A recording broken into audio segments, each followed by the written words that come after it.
अशोक चौधरी पर जनसुराज पार्टी के मुखिया प्रशांत किशोर 200 करोड़ की जमीन खरीदने का आरोप लगाया, तो जवाब तो अब नीतीश कुमार को भी देना चाहिए। हालांकि आज की तारीख में वो जवाब देने की स्थिति में नहीं है, यह दुनिया जानती है। भ्रष्टाचार के आरोपों में घिरे नीतीश के लाडले मंत्री अशोक कुमार सन्नाटे में हैं, मीडिया के सामने आने से कतरा रहे हैं। उन्हें समझ नहीं आ रहा है कि प्रशांत किशोर के दस्तावेजी सबूतों और बैंक अकाउंट के डिटेल के आधार पर लगाए गए आरोपों का क्या जवाब दें, कैसे जवाब दें। प्रशांत किशोर ने अपनी प्रेस कॉन्फ्रेंस में 2 दिन पहले जिस तरह से करोड़ों के ट्रांजैक्शन के डिटेल दिए हैं, वो अपने आप में एक बड़ा खुलासा है। ऐसा खुलासा जिसकी जांच हो जाए तो अशोक चौधरी और उनके परिवार का बचना मुश्किल होगा, ऐसा प्रशांत किशोर कह रहे हैं। प्रशांत किशोर की इस प्रेस कॉन्फ्रेंस के बाद बिहार की राजनीति में हड़कंप मचा है।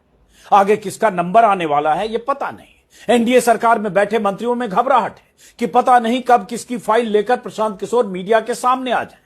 प्रशांत किशोर ने अपने खुलासे की शुरुआत कुछ दिन पहले, कहें तो लगभग 2-2.5 महीने पहले, सबसे पहले बिहार बीजेपी के मुखिया दिलीप जायसवाल से शुरू की थी और अब स्वास्थ्य मंत्री मंगल पांडे से लेकर उप मुख्यमंत्री सम्राट चौधरी और बीजेपी सांसद संजय जायसवाल की कुंडली खोल चुके हैं।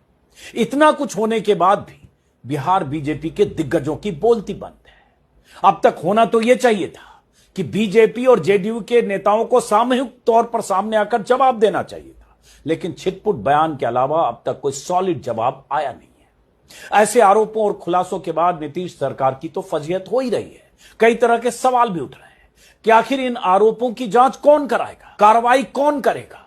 नीतीश कुमार के लिए भी कहा जा रहा है कि ऐसा नहीं हो सकता कि बतौर मुख्यमंत्री आप ईमानदार नेता की छवि का तमगा ओढ़कर बैठे रहें और आपकी सरकार के किसी मंत्री या उप मुख्यमंत्री पर आरोप लगें, आपके करीबी मंत्री पर करोड़ों की हेरा फेरी के आरोप लगते रहें। अगर मंत्री पर भ्रष्टाचार के आरोप लगे तो मुख्यमंत्री को या तो अपने मंत्री के खिलाफ कार्रवाई करनी चाहिए या फिर मंत्री और सरकार को सामने आकर पॉइंट टू पॉइंट जवाब देना चाहिए, लेकिन ऐसा हो नहीं रहा है।